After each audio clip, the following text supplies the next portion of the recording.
महाभारत में धर्मराज युधिष्ठिर से यक्ष ने पूछा,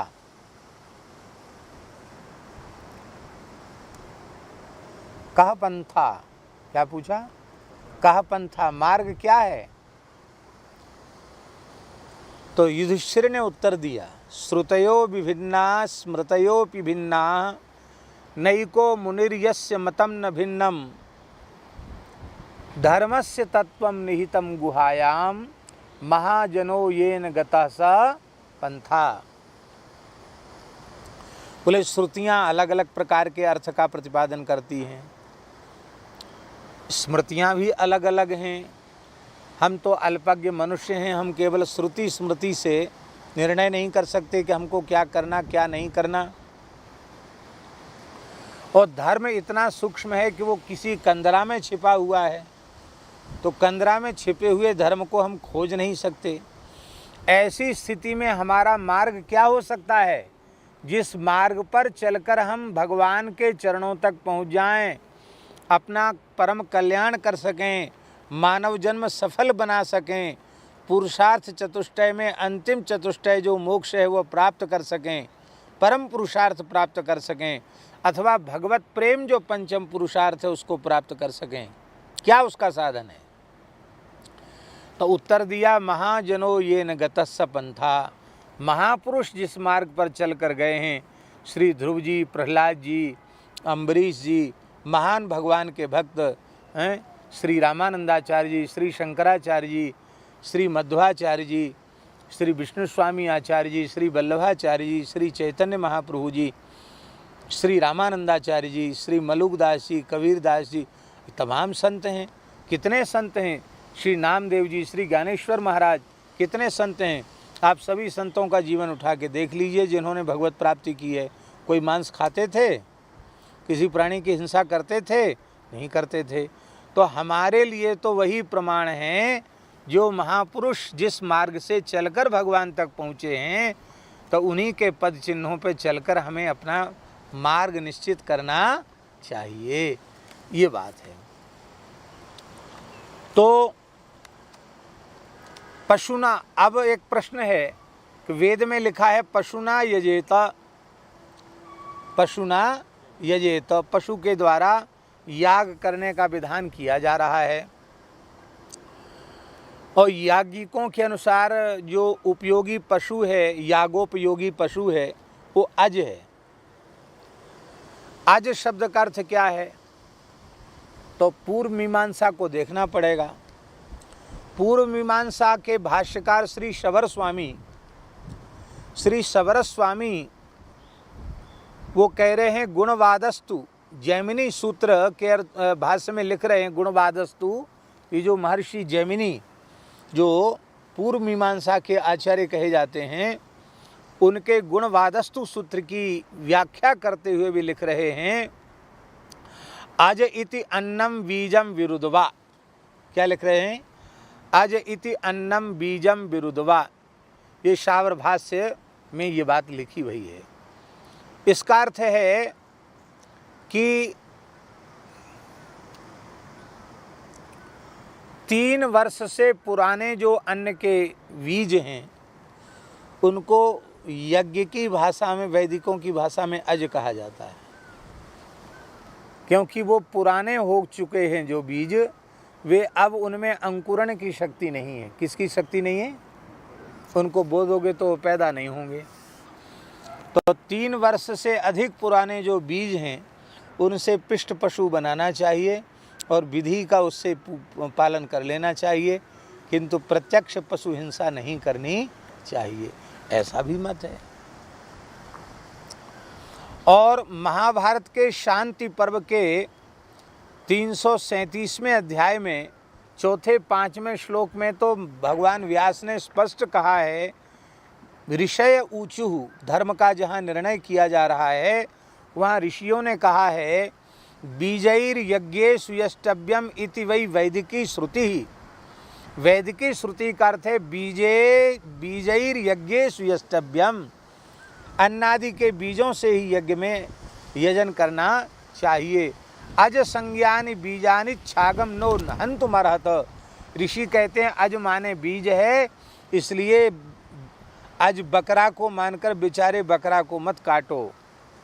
हाँ, बलि देने वाले लोग बकरे को ही काट देते हैं, बलि देने वाले देवी देवता को यज्ञ में बकरे को काट देते हैं।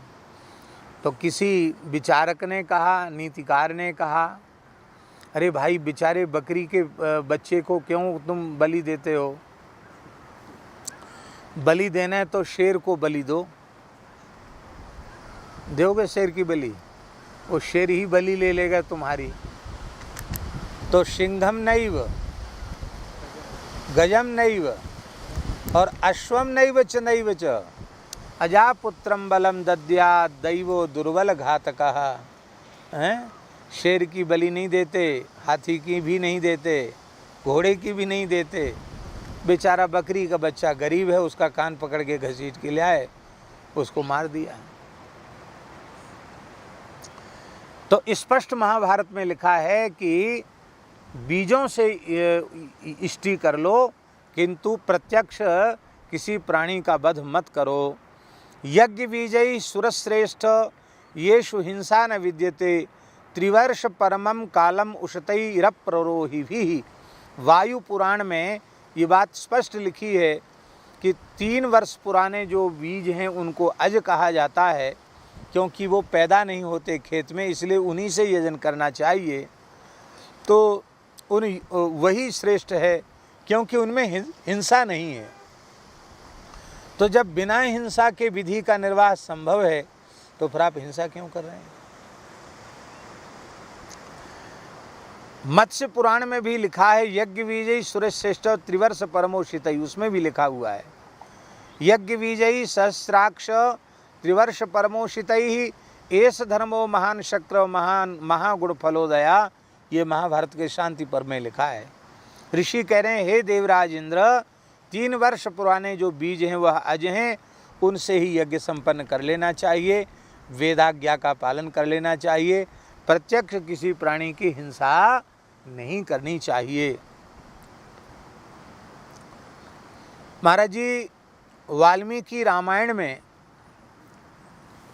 बहुत से लोग वाल्मीकि रामायण की दुहाई देकर कहते हैं कि उसमें जो है हिंसा की बात लिखी हुई है, लेकिन हम वाल्मीकि रामायण के अरण्य कांड के 70वें सर्ग के 6ठे श्लोक का उदाहरण देना चाहते हैं।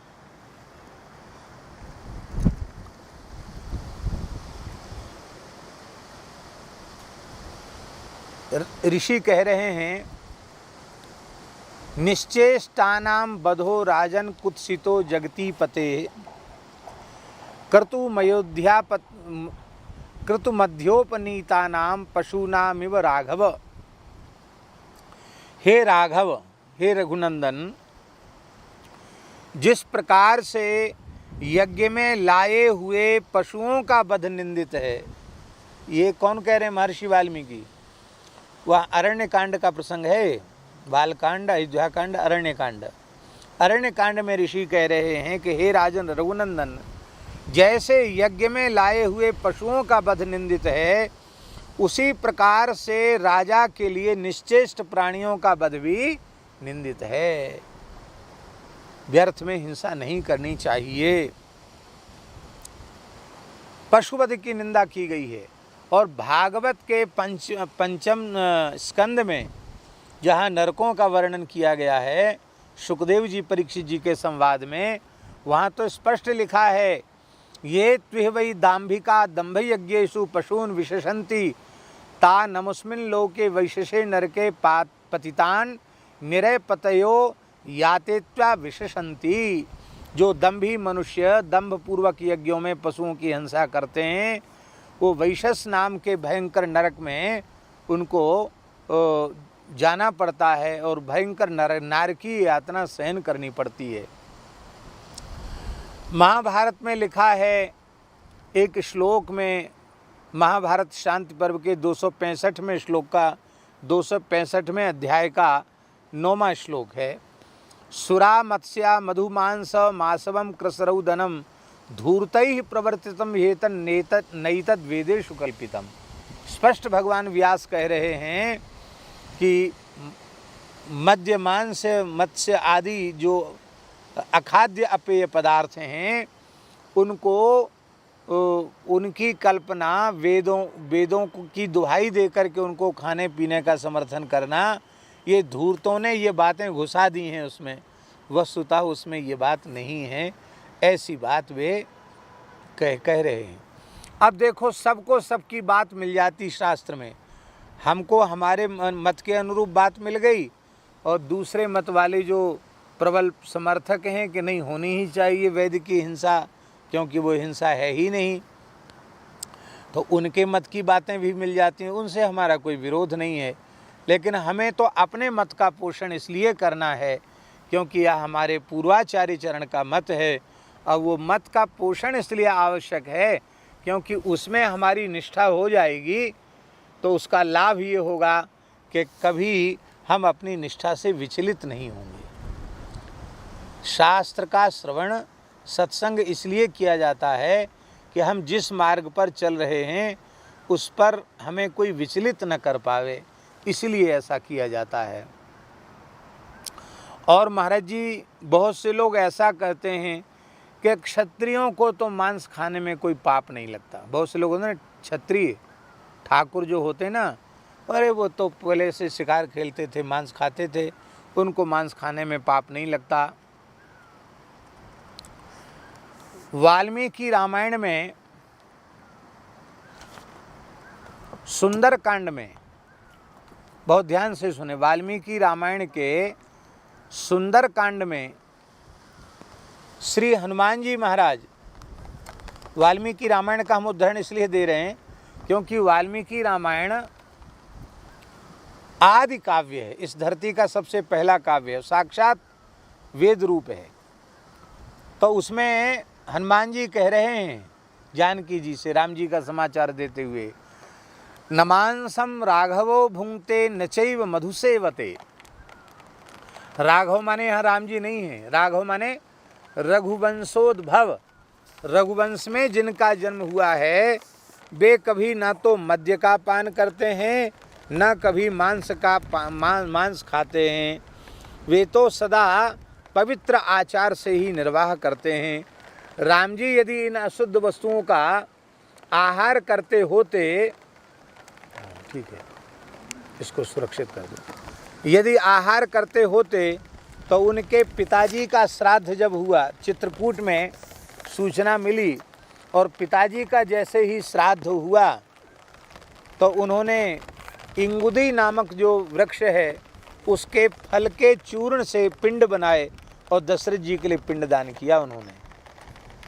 माताओं ने जब वो पिंड देखे तो वो रोने लगी माताएं कि दशरथ जी चक्रवर्ती राजा, उन्होंने कभी ये खाए नहीं होंगे, पर राम जी वनवासी हैं और वनवासी तो कंदमूल फल का आहार करते हैं, इसलिए यदन्नः पुरुषो भवति तदन्नास्तस्य देवता। ये वाल्मीकि रामायण की पंक्ति है।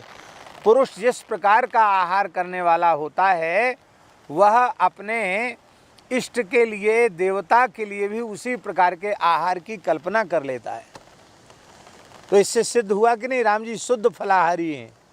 वनवास में राम जी ने अन्न नहीं खाया, 14 साल फलाहार पर ही रहे, तो राम जी फलाहारी हैं, इसलिए फलाहार दशरथ जी को दे रहे हैं, जो खाएंगे वही तो देंगे। तो मांस खाने वाले लोग, उनकी लोग निंदा करते हैं, ए मांस खाता है, मद्य पीता है, तो उनको लगता है हमारी बुराई करते हैं, तो चलो काली जी को पकड़ लो, भैरव जी को पकड़ लो, भैरव जी को बोतल पिला के पी लो, कोई बात नहीं। तब कहेंगे भाई हम भी भगत हैं अपने भगवान के, काली जी के नाम से मांस खा लो, कोई बात नहीं है, अमुक देवता के नाम से मांस खा लो, कोई बात नहीं है। तो वो भी अपने पाप को धर्म का स्वरूप दे देते हैं। किंतु वस्तुतः जो जीव के कल्याण का मार्ग है वह यही है, उसे किसी प्राणी की हिंसा कभी नहीं करनी चाहिए। बोलो भक्तवत्सल भगवान की जय। तो कहते हैं कि इस प्रकार से महाराज जी, श्री रामानंदाचार्य जी ने तो इसमें निषेध किया ही है। रामानुज संप्रदाय के वेदांत देशिक स्वामी जी ने भी यज्ञीय हिंसा का बड़ा निराकरण किया है। उन्होंने गीता तात्पर्य चंद्रिका में यज्ञीय प्रत्यक्ष पशु आलभन का निषेध किया है, पिष्ट पशु का ही समर्थन किया है। और माध्व संप्रदाय के आचार्य श्री मध्वाचार्य जी ने, आनंद तीर्थ मध्वाचार्य जी ने स्वरचित ऋग्वेद भाष्य में और उसके व्याख्याकार श्री जयतीर्थ जी ने यज्ञीय हिंसा का सर्वथा निराकरण किया है।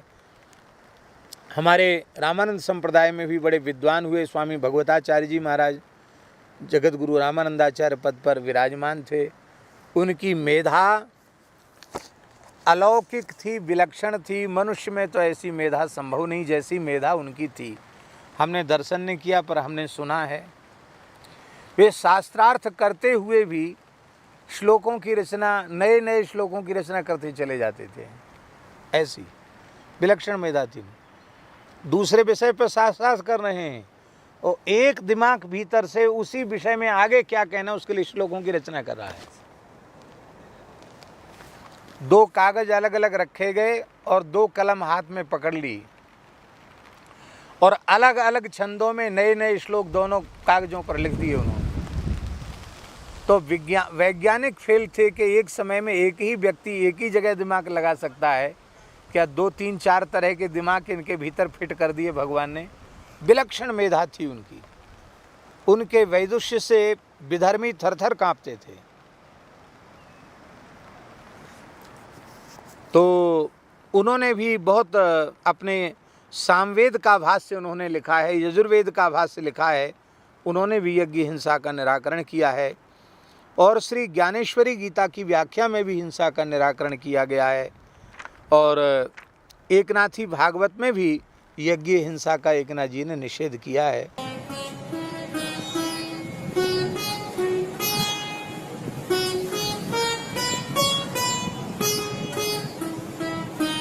श्री सीताराम प्रतिदिन सत्संग एवं दर्शन के लिए श्री महाराज जी के ऑफिशियल चैनल को जरूर सब्सक्राइब करें।